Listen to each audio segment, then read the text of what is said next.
こんにちは。東京理科大学大学院工学研究科機械工学専攻修了の高森。今回なんですけれども、私、社会人になって3年半ぐらいが経過しているんですけれども、しばしばですね、理科大卒の人って会社のどこにいるのですとか、そもそも理科大の人ってなんか優秀なのとか使えんのみたいな意見をちらほら目にしたので、この辺話していこうかなという動画になりますね。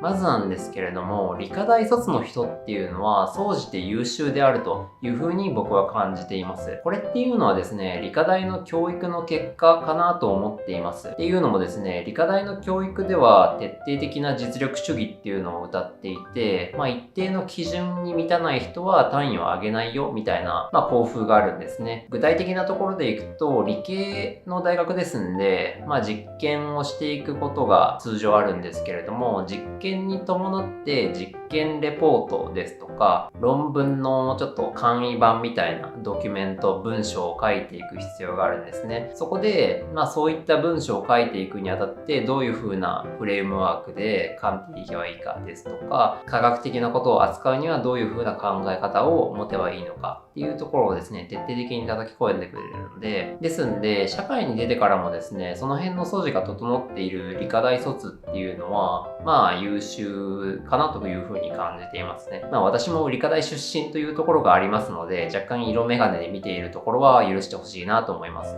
というのとですね、やっぱり自分以外の会社にいる理科大の人たちっていうのを見てみても、その部署の上司の方々から評価されていたりですとか、頼りにされているっていう姿をよく見かけるので、ちょっと主語大きくなって申し訳ないんですけれども、理科大の人たちって優秀な傾向があるんじゃないかなというふうに私は感じています。で、そんな理科大の人が会社のどこにいるのかみたいな話なんですけれども、これは結構様々かなと思うんですけれども、ちゃんと役職みたいなポストについていたりですとか、私みたいに研究開発部門といって、将来的に必要となる技術開発みたいなところをやっている人が多いんじゃないかなと思いますね。これは、就職先によってもですね、千差万別というところはありますし、一概に言えないんですけれども、活躍できるポジションには結構いますよということですね。あんまり理科大の人って私は理科大卒ですみたいな感じでブイブイ主張しない傾向がありますんで、理科大の人が目立っているっていう印象はないんじゃないかなと思っていますので、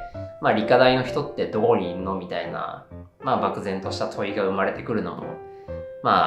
そうなるかなっていうような印象がありますね。実際にですね、理科大の人が昇進できないみたいなことはなくて、旧帝国大学群の人たちに比べると能力は一つ落ちるかもしれないんですけど、とにかくですね、基礎といいますか、素地みたいな部分がバッチリあるんですね。伸びしろがあると解釈してもいいと思うんですけれども、なんで与えられた仕事とかもですね、高い精度でこなせる実務の能力みたいなところもありますし、どんどん伸びていける人材ではあるので、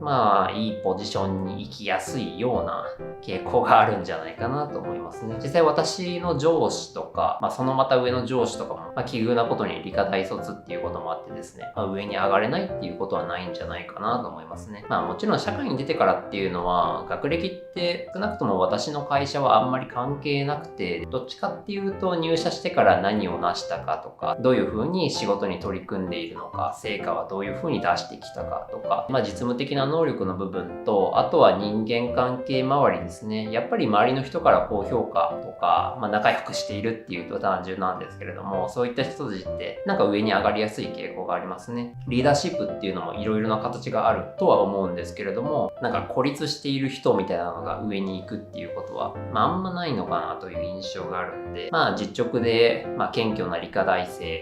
卒の人たちっていうのは、そういう意味でも周りの人から好印象なのかなというのもあって、上に行こうと思えばいけるっていう感じですね。ざっくりなんですけども、理科大卒の人って社会のどこにいるのかっていうことと有能なのかといいますか、能力的にどうなのかっていうところをお話しました。皆さんの周りに学生にしても社会人にしてもですね、理科大出身の方々とかがいましたら、こんな風だねみたいなコメントをいただけると私も励みになります。よろしくお願いします。ありがとうございました。